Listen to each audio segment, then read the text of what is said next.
carbohidratos y lípidos nos producen 15.000 milimoles de CO2. Entonces, el producto de la combustión de estos alimentos. Y en menor cantidad, los aminoácidos, porque los aminoácidos, ustedes saben que ya son las unidades estructurales mínimas de una proteína, que si tú lo destruyes el aminoácido, ya no hay nada. O sea, se transformará en componentes.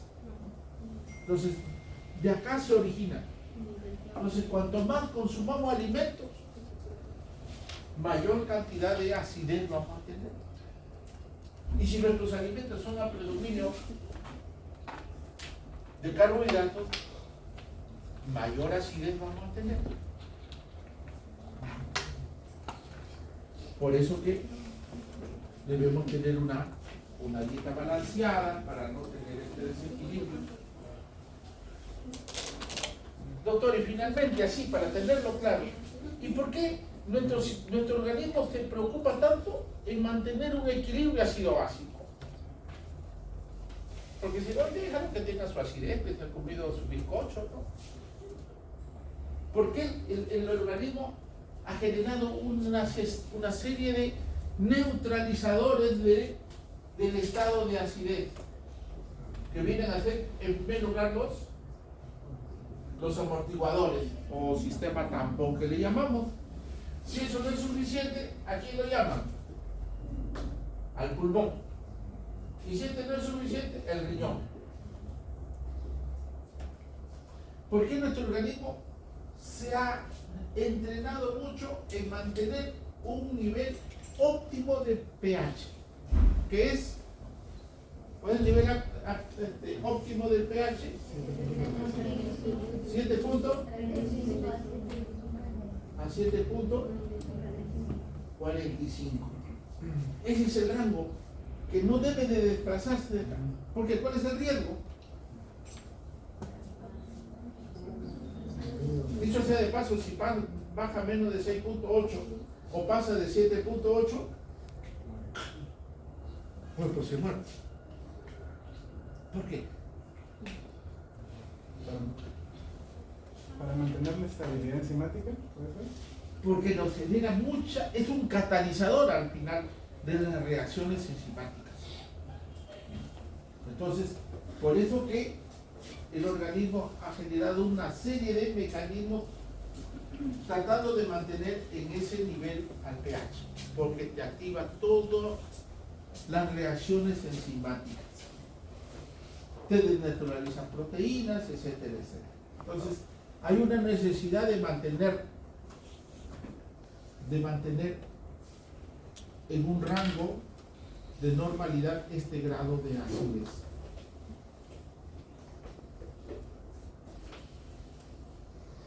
¿Qué desequilibrios vamos a encontrar? Esto también es importante que lo recordemos, de los amortiguadores.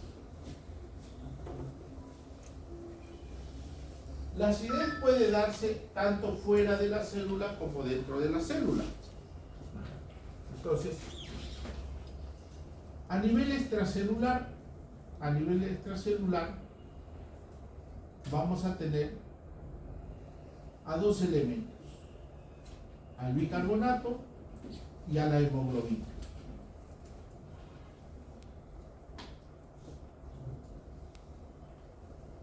Y dentro del líquido intracelular son las proteínas y los fosfatos los que van a tener el papel de los amortiguadores de ese grado de acidez que se podría estar generando. Entonces, esta es la fórmula que habíamos mencionado, que nos va a servir para poder determinar qué es lo que está pasando con el grado de acidez. Estos son los valores normales del pH, del CO2, de la presión parcial de oxígeno y de la concentración de bicarbonato. Entonces, cualquier alteración de ellos vamos a tener acidemia o alcalémica. Veamos algunas de las. Cuando hablamos de acidosis metabólica,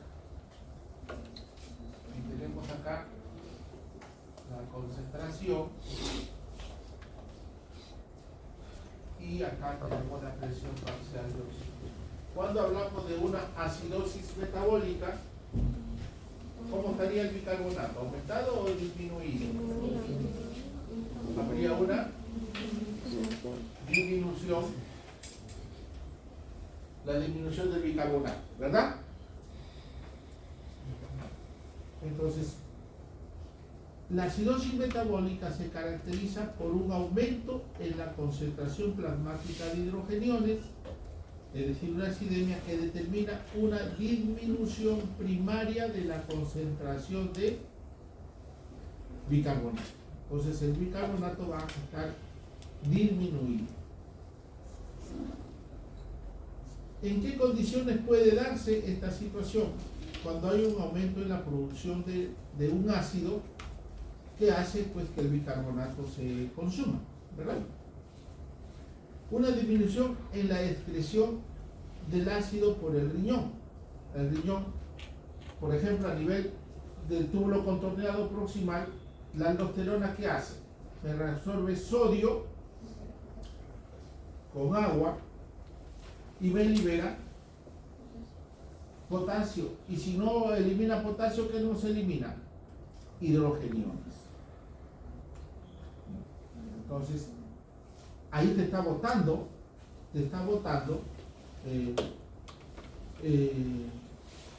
ácido. ¿Y qué pasa si yo tengo un hipoaldosteronismo? Entonces, no voy a reabsorber sodio. Ese sodio lo voy a botar, ¿no es cierto? Mi hidrogenión no lo voy a botar, lo voy a tener, pero me va a generar acidosis, entonces mi bicarbonato va a actuar para neutralizarlo y va a disminuir su concentración. Pérdida de la base, es decir, del bicarbonato por el tubo digestivo. La doctora Rojas lo mencionó, ¿verdad? En las diarreas. Entonces, establezco, digo, ya, esto está disminuido, hay una acidosis metabólica.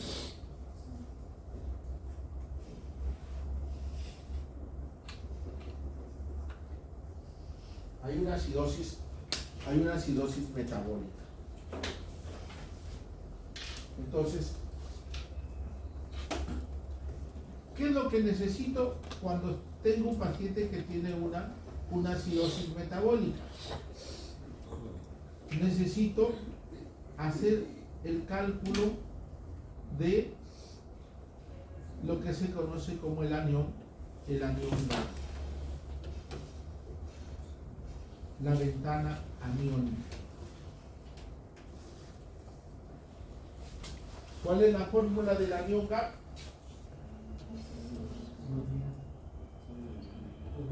Es igual a, en vez de sodio más potasio, menos el bicarbonato más el. Entonces, ¿para qué necesito hacer este cálculo? Para ver si es que verdaderamente hay un consumo del bicarbonato, o lo estoy perdiendo, o es que hay un ácido que está incorporado ahí y que mi bicarbonato está tratando de neutralizar.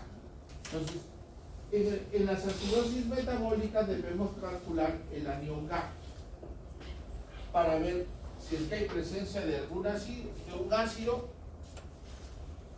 o estoy generando pérdida. Entonces me va a llevar a esto. Entonces, de acuerdo al anión GAP, puedo tener acidosis metabólica con anión GAP normal,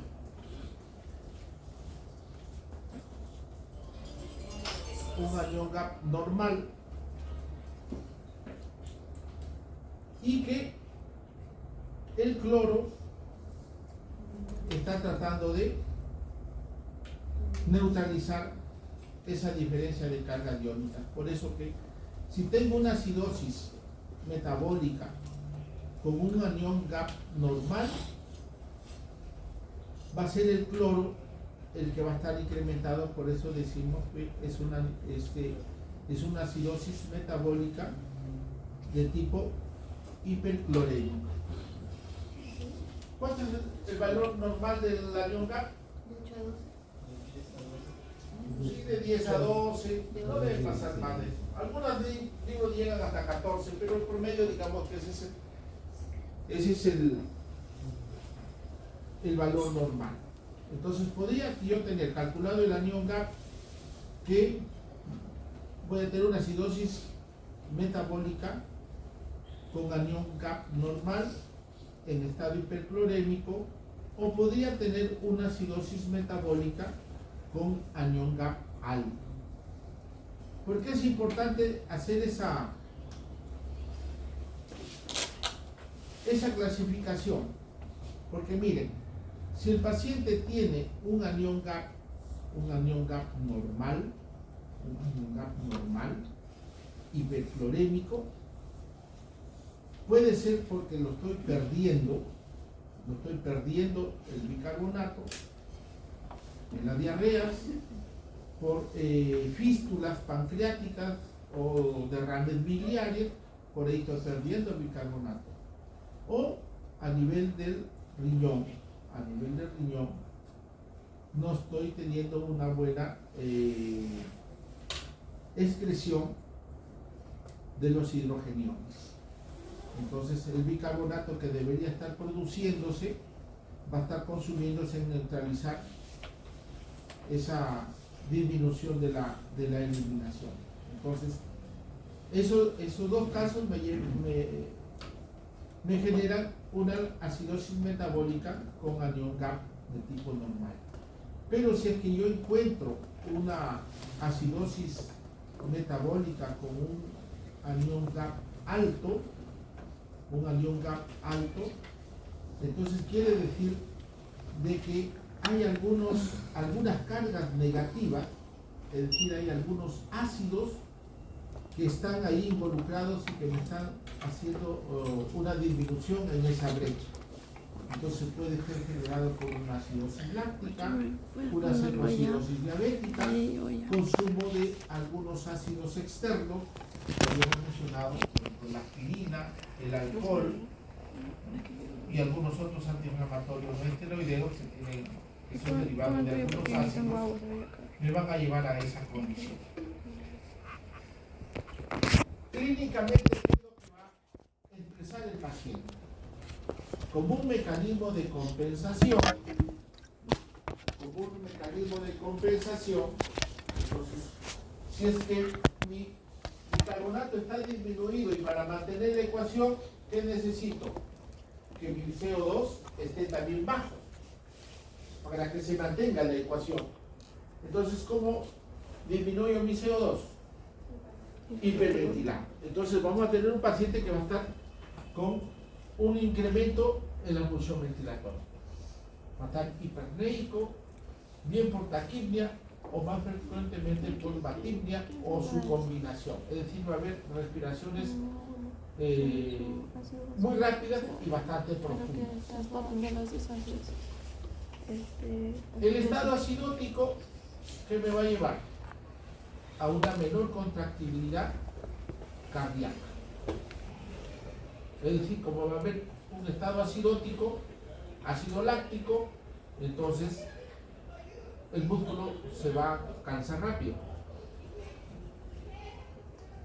Entonces va a tener, a nivel de la musculatura estriada, va a tener calambres, entumecimientos, dolores musculares, y a nivel del corazón, pues al no haber una buena frecuencia cardíaca, no hay una buena contracción, el paciente va a tener una hipotensión, taquicardia, menor respuestas a las catecolaminas, edema pulmonar, y si es que eso no lo corrige, nos va a llevar a a una arritmia cardíaca. En un intento de seguir neutralizando ese estado acidótico, se va a activar algunas rutas de amortiguación que normalmente no se van a dar, como por ejemplo los fosfatos y el calcio. Entonces, esos hidrogeniones van a ir hacia el hueso y van a ser neutralizados por los fosfatos y por el calcio que están dentro del hueso. Entonces el hueso se va a volver frágil, con tendencia a la fractura.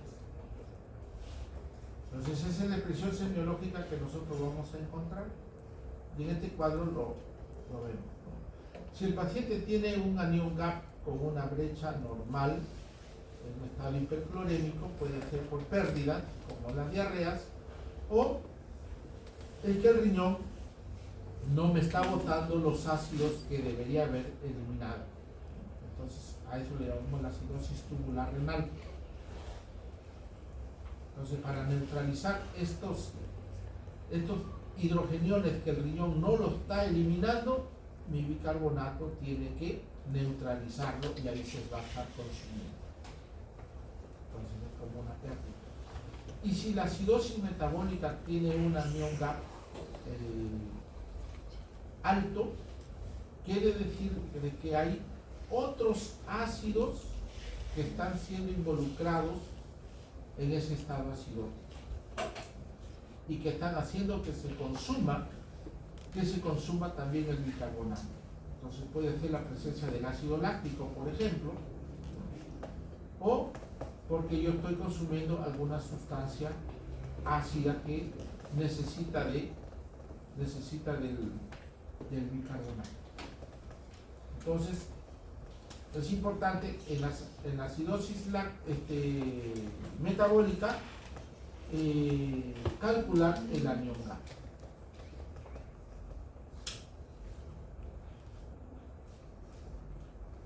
La alcalosis metabólica, en este caso ya habría un incremento del bicarbonato. Y se acompaña de una disminución en la concentración plasmática de hidrogeniones. Ya habíamos visto en qué causas puedo tener un incremento del bicarbonato.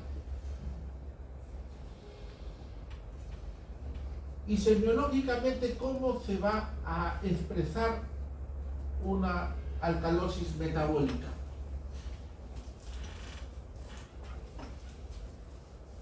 Aparte de que el paciente va a tener pues una alteración respiratoria, los estados alcalóticos te van a alterar el tono vascular.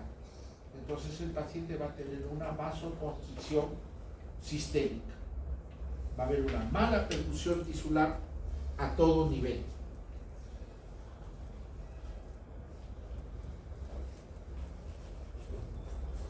Entonces, semiológicamente, aparte de la alteración respiratoria, vamos a tener un problema de oxigenación a nivel tisular. Entonces, vamos a encontrar un pulso bajo, vamos a encontrar cianosis, entre otros. Y bueno, la parte respiratoria, que es ya más fácil de determinar.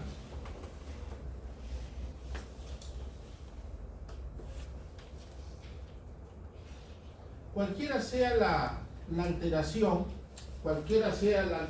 que se esté generando, antes de que se desestabilice el pH, va a haber mecanismo de compensación. Va a tratar de compensarse, ya sea la acidosis o alcalosis respiratoria o metabólica. Entonces va a modificar como habíamos visto, ¿no? Si el keto baja, ¿no?, como una forma compensatoria, también va a tener que bajar el CO2. Entonces va a haber una compensación, y eso es lo que nosotros vamos a determinar. Si bien encontramos un valor alterado del pH.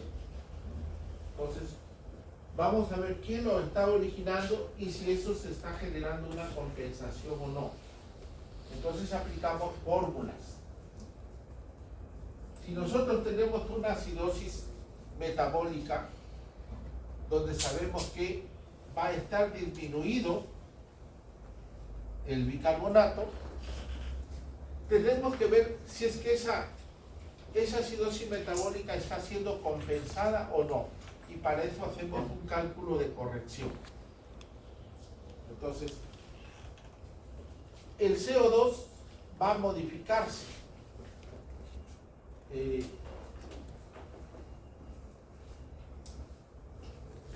La presión parcial de CO2 está entre 35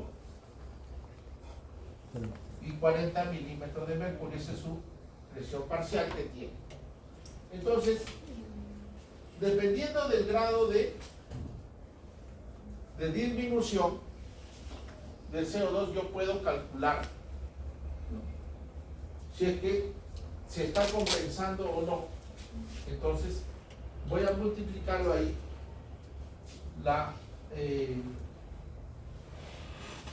concentración de bicarbonato que estén encontrando en ese momento, imaginémonos que tengamos 20 de bicarbonato.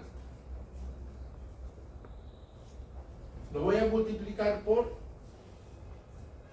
1.5 y a eso le voy a agregar 8. Entonces, 20 por 1.5, ¿cuánto es?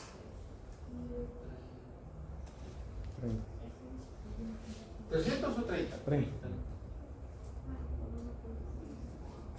Más 8 sería 38. Entonces, mi CO2 va a modificarse a este valor para compensar. Entonces, yo hago ese cálculo para decirte que esa acidosis metabólica está compensada o no. Y debe estar en este rango. ¿Qué pasa si yo encuentro pues un CO2 de 45, se me ocurre? No está compensándose.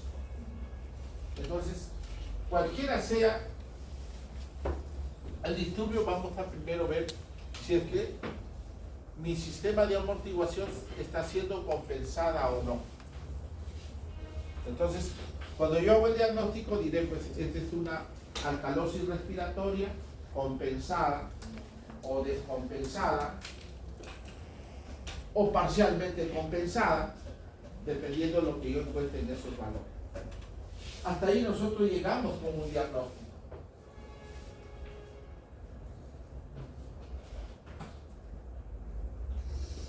Ya esto lo vamos a ver en la práctica, cómo se va a calcular. Entonces, este cuadrito es importante que ustedes lo tengan en cuenta porque nos va a permitir hacer los cálculos si es que esa alteración ácido básica está siendo compensada o no desde el punto de vista de la amortiguación. Si es que esta compensación no se va a dar, entonces ya se activa el riñón o se activan los pulmones para poder generar el equilibrio que se necesita. Tener en cuenta que esto solamente es una amortiguación, no se está modificando la concentración de hidrogeniones, solamente se está neutralizando. ¿Quién se encarga de neutralizar finalmente el trastorno hidroelectrolítico, el ácido básico? Es el riñón. El riñón tiene la capacidad de poderlo eliminar. Los sistemas de amortiguación bioquímico y la respiración no lo eliminan, solamente lo están compensando. Ese riñón es el último que va a generar ya un equilibrio, si es que lo puede hacer. Si no lo puede hacer, el paciente va a quedar en ese estado. Entonces, ese es el panorama que más o menos lo vamos a manejar. Bien, entonces, Tomamos un descanso para poder trabajarlo esto en la parte de habilidades en base a los ejercicios que se le han planteado.